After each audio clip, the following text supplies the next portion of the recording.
مغربی فلاحی مملکتوں کی پیدائش میں تیسری دنیا کے استحصال کا عنصر۔ صنعتی انقلاب کی وجہ سے مغرب کو ایک اور برتری مل گئی جس نے بعد میں مغرب کی ترقی میں فیصلہ کن کردار ادا کیا۔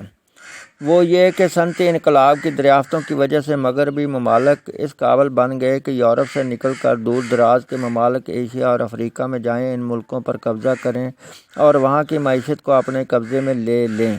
مغربی ممالک کے کارخانے جو کچھ بناتے تھے وہ ان کی اس کھپت سے بہت زیادہ تھا، نتیجتاً زیادہ کارخانے لگ سکتے تھے، نہ مزدوروں کو کام مل سکتا تھا۔ مگر جب تیسری دنیا ان کے قبضے میں آ گئی تو انہوں نے اپنے تیار مال کا رخ ان منڈیوں کی طرف پھیر دیا۔ اس کے نتیجے میں وہاں بہت زیادہ کارخانے لگ گئے اور سابی مزدوروں کو کام مل گیا۔ مثلاً انگلینڈ کی اپنی 2-2.5 کروڑ کی آبادی کے لیے بہت کم کارخانوں کی ضرورت تھی، مگر جب ہندوستان کے 45 کروڑ باشندے ان کے زیر نگیں آ گئے تو ظاہر ہے کہ وہ 10 گنا زیادہ کارخانے لگا کر نہ صرف 10 گنا زیادہ مزدوروں کو روزگار دے سکے بلکہ اس سے کئی گنا زیادہ کما سکے۔ گویا صنعتی انقلاب کے ساتھ ساتھ اسی نو آبادیاتی نظام یعنی تیسری دنیا کو غلام بنانے کے عمل نے بہت بڑا فرق یہ پیدا کیا کہ اس صنعتی ممالک میں پہلے سرمایہ دار طبقہ اپنے ہی ملک کے غریب طبقے کا استحصال کرتا تھا، مگر اب اس استحصال کی حاجت نہ رہی۔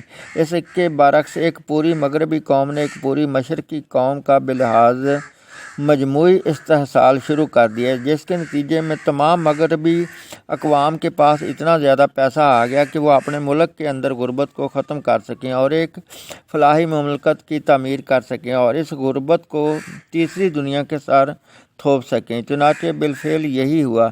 تیسری دنیا کو مغرب نے جان بوجھ کر پسماندہ رکھا اور ان کو اپنے کارخانوں کے لیے خام مال اگانے کے لیے استعمال کیا۔ اس کے نتیجے میں یہی ممالک صنعتی ملکوں کی تیار مال کی منڈی بن گئے۔ نتیجتاً یہاں سے سرمایہ کھینچ کر مغرب جاتا رہا، جس سے انہوں نے عظیم الشان ریاستی نظام بنائے۔ ہمارے خیال میں یہی وہ نقطہ ہے جسے کارل مارکس نہیں سمجھا اور جس کے نتیجے میں سوشلسٹ انقلاب مغرب میں کامیاب نہیں ہو سکا۔ فلاحی ریاست کی پیدائش۔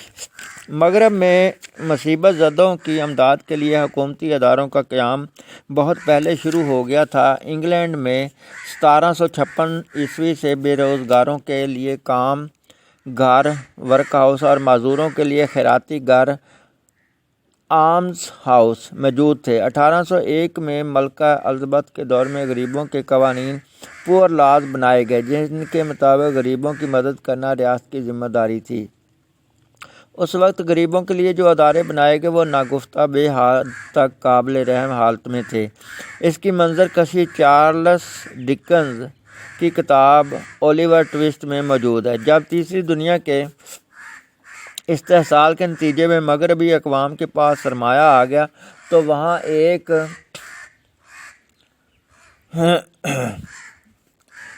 اور فلسفے نے جنم لیا، وہ یہ کہ لوگوں کی غربت اور بے روزگاری ان کی ذاتی ناکامی اور کاہلی کی وجہ سے نہیں ہے، بلکہ یہ صنعتی انقلاب کا ایک شاخسانہ ہے۔ اس میں ان کا کوئی قصور نہیں ہے، چنانچہ ایسے افراد کی امداد خیرات کے طور پر نہ ہو بلکہ ان کو معاشرتی انصاف فراہم کرنے کے لیے حکومتی ادارے قائم ہونے چاہئیں۔ AC پیگو جیسے ماہرین معاشیات نے کہا کہ معاشی پالیسیوں اور فیصلوں کو پرکھنے کا معیار یہ ہے کہ وہ معاشرتی فلاح میں کیا کردار ادا کرتے ہیں۔ اس ضمن میں ایک اور اصطلاح پیریٹو آپٹیمم استعمال کی جاتی ہے۔ پیریٹو سوئٹزرلینڈ کا رہنے والا اطالوی نژاد فرد تھا، 1848 سے 1923۔ اس اصطلاح کا مطلب یہ ہے کہ ایک فرد کی فلاح میں کمی کیے بغیر دوسرے فرد کی فلاح میں اضافہ نہیں کیا جا سکتا۔ اب کسی ریاست کے لیے یہ ممکن نہ رہا کہ وہ لیسزے فیر کی پالیسی اپنائے، جس کا مطلب یہ ہے کہ حکومتوں کو تجارت، صنعت اور معیشت میں کم سے کم دخل دینا چاہیے۔ جب وہ دخل نہیں دیں گے تو وہ معاشرتی فلاح کا کام بھی نہیں کر سکیں گے۔ اسی عرصے میں کچھ تاریخی سروے، مثلاً چارلس بوتھ کی کتاب 1889-1991 life and labour of people in London اور BS راؤنٹری کی اسٹڈی آف ٹون لائف اور پاورٹی منظر عام پر آئیں۔ بالآخر 1905 میں جب برطانیہ کو وسیع پیمانے پر بے روزگاری نے ہلا کر رکھ دیا تو اس کے اسباب و علل معلوم کرنے کے لیے ایک رائل کمیشن بنایا گیا جس کا نام on poor laws and distress royal commission on poor laws and distress تھا۔ یہ رپورٹ بیٹرس ویٹتھ کے اقلیتی اختلافی نوٹ کی وجہ سے بہت مشہور ہوئی۔ چنانچہ نیشنل انشورنس ایکٹ بنایا گیا۔ اس قانون میں جس شخص نے اہم ترین کردار ادا کیا اور جسے برطانیہ میں فلاحی ریاست کا بانی مانا جاتا ہے وہ ہے ولیم ایچ بیوریج تھا۔ اس شخصیت کی وجہ سے برطانیہ اس قابل ہو گیا کہ اپنے شہریوں کو پنگوڑے سے لے کر قبر تک مدد مہیا کرے۔ برطانیہ کو فلاحی ریاست بنانے میں جن قوانین نے اہم کردار ادا کیا ہے ان میں مشہور زمانہ بیوریج رپورٹ 1942 اور نیشنل ہیلتھ سروس اور نیشنل انشورنس کے قوانین شامل ہیں۔ تب سے اب تک برطانیہ فلاحی ریاست کے راستے پر مسلسل آگے بڑھ رہا ہے۔ فلاحی مملکتوں اور سوشلسٹ تحریک کے ایک دوسرے پر اثرات۔ سائنسی سوشلزم کی تحریک نے 1917 سے لے کر 1991 میں اپنے زوال تک انسانی تاریخ پر کون سے انمیٹ نقوش چھوڑے یہ اس کتاب کا موضوع نہیں ہے۔ تاہم سوشلزم کے تصور نے فلاحی مملکتوں کے تصور اور فلاحی مملکتوں کے پروگرام پر بہت مثبت اثر ڈالا۔ سوشلسٹ تحریک نے سرمایہ دارانہ نظام میں مزدوروں کی حالت زار کے رد عمل سے جنم لیا۔ کارل مارکس 1818-1883 اور اینگلز 1930 سے 1995 دونوں صنعتی انقلاب کے دوران نمودار ہوئے۔ ان دونوں نے اپنی مشہور تصنیف کمیونسٹ مینیفیسٹو 1948 میں شائع کی، اگرچہ انہوں نے اپنی عملی جدوجہد اس سے پہلے شروع کی تھی۔ کارل مارکس نے کمیونسٹ مینیفیسٹو ان الفاظ سے شروع کیا: یورپ کے سر پر ایک بھوت منڈلا رہا ہے، کمیونزم کا بھوت۔ اس بھوت کو اتارنے کے لیے یورپ کی تمام دقیانوسی طاقتوں، پوپ اور زار، میٹرنگ اور گینرو، فرانسیسی ریڈیکل اور جرمن جاسوسوں نے ایک مقدس اتحاد کر لیا ہے۔ یہ الفاظ بالکل سچے تھے۔ تمام یورپی طاقتیں کمیونزم کے بڑھتے ہوئے اثر سے لرزہ بر اندام تھیں۔ مارچ 1871 میں فرانس کے مزدوروں نے ایک کامیاب انقلاب برپا کیا اور پیرس کمیون قائم کیا۔ اگرچہ یہ کمیون صرف 2 ماہ رہ سکا اور پھر اس انقلاب کا خاتمہ کر دیا گیا، لیکن اس سے اس تحریک کی اثر انگیزی کا پتہ چلتا ہے۔ چنانچہ یہی وقت تھا جب سرمایہ دارانہ نظام کی حامل ریاستوں میں یہ سوچ پیدا ہو گئی کہ غریب اور مفلوک الحال طبقے کو سماجی انصاف کے حقوق اس طرح دیے جائیں کہ وہ انقلاب کے نعرے میں کشش محسوس نہ کر سکیں۔ بسمارک کا سوشلزم فرام ابو فلسفہ اسی دور کی پیداوار ہے۔ انقلاب 1917 کے بعد اس عمل میں مزید تیزی آ گئی۔ ایک طرف سوشلزم دنیا کے ایک بڑے حصے پر اپنا اثر جما رہا تھا تو دوسری طرف یورپ میں فلاحی پروگراموں کی طرف توجہ بڑھ رہی تھی۔ جمہوری یورپ اس اعتبار سے اپنے مقصد میں کامیاب رہا کہ وہاں عوام کے ووٹوں کے ذریعے سے کمیونسٹ پارٹی کبھی برسر اقتدار نہیں آ سکی۔ اگرچہ ہر ملک میں کمیونسٹ پارٹی ایک تنظیم کی حیثیت سے ضرور موجود رہی، فرانس اور اٹلی میں اسے ایک اہم پوزیشن بھی حاصل ہوئی، مگر ایک مؤثر اپوزیشن کی حیثیت سے بھی وہ کبھی منظر عام پر نہیں آ سکی۔ دوسری جنگ عظیم کے بعد یورپ کے فلاحی پروگراموں میں بہت تیزی آ گئی، حتیٰ کہ سرمایہ دارانہ نظام سے اس کا ظالمانہ پہلو بہت حد تک کم ہو گیا، چونکہ حکومتوں کا یہ حق مکمل طور پر تسلیم کیا جا چکا تھا کہ وہ غریب طبقے کے مفاد کے لیے وسیع پیمانے پر مداخلت کر سکتی ہیں۔ اس کی تفصیل پہلے گزر چکی ہے۔ اس لیے بے قید سرمایہ دارانہ نظام کی خرابیوں پر کسی حد تک قابو پا لیا گیا۔ اس دوران میں 2 اہم عوامل نے منڈی کی معیشت والے فلاحی ملکوں کو سوشلسٹ نظام پر واضح فوقیت دے دی۔ پہلا عمل یہ تھا کہ 19ویں صدی کے برعکس جبکہ صنعت یا فیکٹری کی ملکیت ایک ہاتھ میں ہوتی تھی، 20ویں صدی میں کامن سٹاک مارکیٹ نے فروغ پایا۔ اس طرح ملکیت میں بہت سے ہاتھ شریک ہو گئے۔ یوں مارکس کے عہد کے جدلیاتی اصول اس صورتحال پر منطبق نہیں ہو سکے۔ دوسرا اہم عامل یہ تھا کہ سائنس کی مزید دریافتوں نے ترقی اور مشاہدے کے نئے نئے افق کھول دیے۔ کمپیوٹر ٹیکنالوجی نے تسخیر ارض اور تسخیر کائنات کے نئے باب روشن کیے، جس کے نتیجے میں پیداوار اتنی بڑھ گئی کہ مفلوق الحال طبقے کو زندگی کی بنیادی ضرورتیں مہیا کرنا ممکن ہو گیا۔ سوشلسٹ نظام کے پاس اس کا کوئی نظریاتی یا عملی جواب نہیں تھا۔ دوسری طرف سوشلسٹ نظام کی اپنی بنیادی کمزوریوں کی وجہ سے بھی یہ نظام منڈی کی معیشت کے مقابلے میں نہیں ٹھہر سکا۔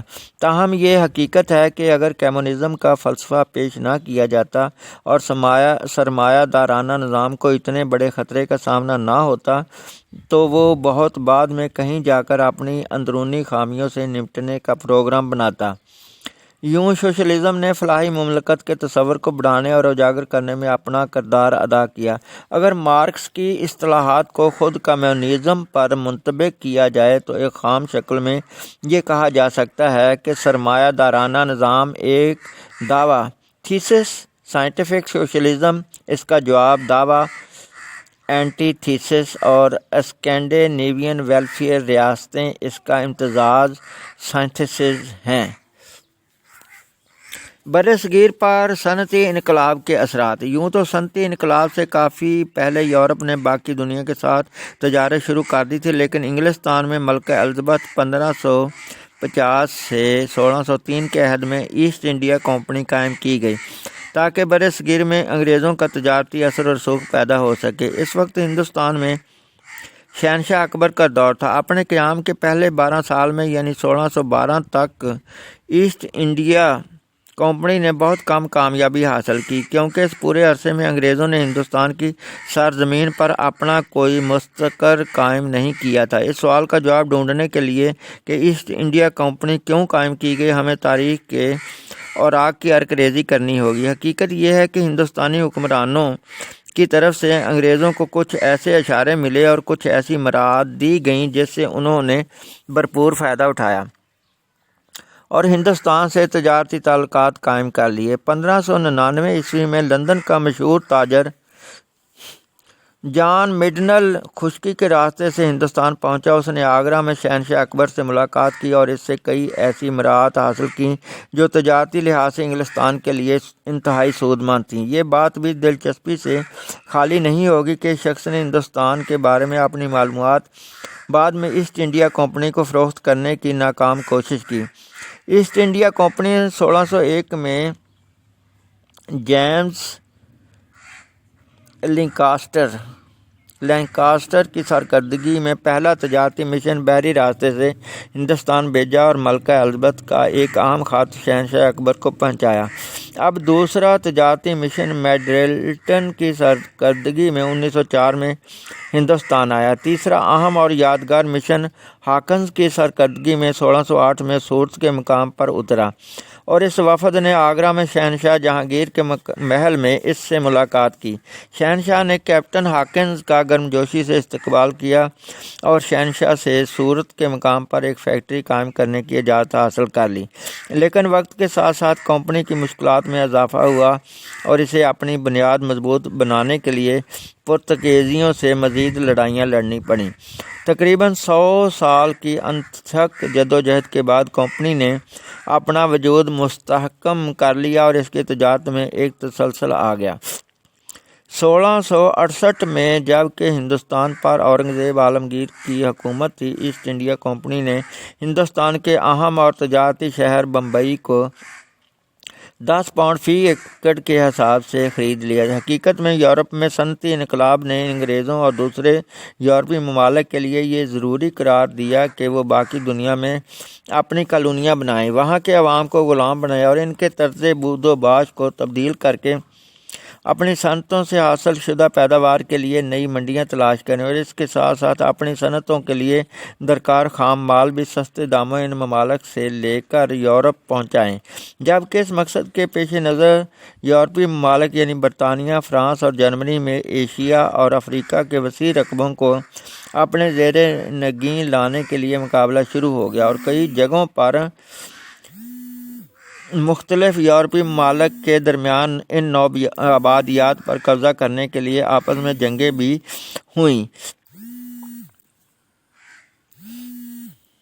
جن میں انگریزوں کو فرانسیسیوں پر کئی وجوہات کی بنا پر فتح حاصل ہوئی۔ ان میں سب سے بنیادی وجہ تجارتی برتری، کمرشل سپیریئرٹی اور مستحکم مالی پوزیشن تھی۔ ایسٹ انڈیا کمپنی کے مالی استحکام کا اندازہ اس بات سے لگایا جا سکتا ہے کہ 1756 کے 20 سالوں میں فرانسیسیوں نے 1,15,00,000 پاؤنڈ کی ہندوستانی اشیاء کی فروخت کی، جبکہ ایسٹ انڈیا کمپنی نے 4,12,00,000 پاؤنڈ کی تجارت کی، جو اس سے 3 گنا زیادہ ہے۔ ان جنگی مہمات کے دوران میں بھی ایسٹ انڈیا کمپنی نے اپنی تجارت جاری رکھی اور اپنی برآمدات میں اضافہ کر دیا۔ ڈپلیکس فرانسیسی کمپنی کا سربراہ آخرکار اس نتیجے پر پہنچا کہ فرانس کے لیے ہندوستانی تجارت اب سود مند نہیں ہے۔ دوسری وجہ یہ تھی کہ ایسٹ انڈیا کمپنی مالی طور پر خود مختار کمپنی تھی، جبکہ فرانسیسی کمپنی حکومت کے ماتحت تھی۔ فرانسیسی کمپنی کو اس سے کوئی غرض نہ تھی کہ کمپنی پر کیا بیت رہی ہے، ان کو صرف اپنے مالی مفادات عزیز تھے۔ تیسری وجہ یہ تھی کہ انگریزوں کو ذہین اور جرأت مند قیادت میسر تھی۔ 1746 سے لے کر 1753 تک کی 7 سالہ لڑائی میں ان کو بحیثیت مجموعی برتری حاصل تھی اور اس برتری میں لارنس اور کلائیو کی جدوجہد کو مرکزی حیثیت حاصل تھی۔ خشکی پر برتری کے ساتھ ساتھ سمندری کنٹرول کو بھی ایسٹ انڈیا کمپنی نے مستحکم کیا ہے، جبکہ فرانس اس وقت مرکزی یورپ کے اندر لڑائی میں مصروف تھا۔ یہ بالکل وہی وقت تھا جب ایشیا اور افریقہ کی بیشتر مسلم مملکتیں سخت اندرونی اضمحلال، کمزوری اور انتشار کا شکار تھیں۔ گویا جب یورپ خواب خرگوش سے بیدار ہو رہا تھا، تب عالم اسلام کنجے قفس میں سونے کی تیاری کر رہا تھا۔ اسے بدلتے ہوئے حالات کا کوئی شعور نہ تھا۔ نتیجتاً مسلم ریاستوں کی ہزاروں افراد پر مشتمل بے ترتیب اور پرانے اسلحہ سے لیس افواج، چند سو لیکن نئے اسلحہ اور تربیت سے لیس و منظم انگریزی فوج اور اس کی ڈپلومیسی کا سامنا نہ کر سکیں۔ 1757 عیسوی میں اسی جنرل کلائیو کی سرکردگی میں انگریز افواج نے بنگال میں نواب سراج الدولہ کی فوج کو شکست دے کر پورے بنگال پر قبضہ کر لیا۔ 900 انگریزوں اور 1500 مقامی باشندوں پر مشتمل ایک فوج کی قیادت جنرل کلائیو نے انتہائی اعتماد کے ساتھ کی۔ اس کی فلیٹ میں 5 جنگجو اور 5 ٹرانسپورٹ بحری جہاز والٹن کے زیر کمان تھے۔ 2 جنوری 1757 کو کلکتہ فتح کرنے کے بعد چند دنوں کے اندر اندر ہگلی بھی برطانوی فوج کے زیر نگین آیا۔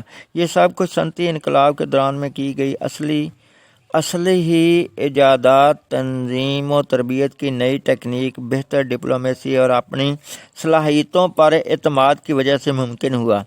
یہ تھا وہ تاریخی پس منظر جس کی روح سے انگریز بنگال پر اور پھر رفتہ رفتہ پورے ہندوستان پر قبضہ جمانے میں کامیاب ہو گئے، اور بعین ہی انہی حقائق کا اطلاق ہم ایشیا اور افریقہ کے ان دوسرے ممالک پر بھی کر سکتے ہیں جو بیرونی جارحیت کے سامنے نہ ٹھہر سکے، اور مشرق بعید میں انڈونیشیا سے لے کر غرب افریقہ کے الجزائر اور تیونس تک یہ سارا علاقہ یورپی طاقتوں کے زیر نگین چلا گیا، اور اگلے 150 برس یعنی پوری 19ویں صدی اور 20ویں صدی کے نصف تک یہ سارا علاقہ صنعتی طاقتوں کا غلام رہا، اور پھر یہ غلامی 3 بنیادی عوامل کی وجہ سے آزادی میں تبدیلی ہوئی۔